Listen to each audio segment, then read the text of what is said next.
बस भितर नाबालिका हत्या मामला अभियुक्त बस ड्राइवर और कंडक्टर को आजीवन कारादंड दंडादेश शुणाई कटकर पोक्सको कोर्ट। कटक जिलार बांकी अंचल 2016 अगस्ट घटी घटना। बस ड्राइवर संतोष साहू नाबालिका एकतरफा प्रेम करुले।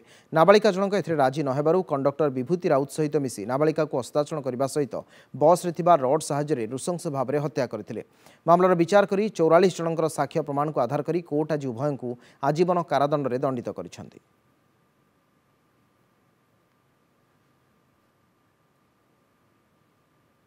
1/8/16 घटना घटी से राति से ड्राइवर एवं कंडक्टर संतोष कुमार साहू एवं तांकर थिला जने विभूति राउत जी की कंडक्टर थिला।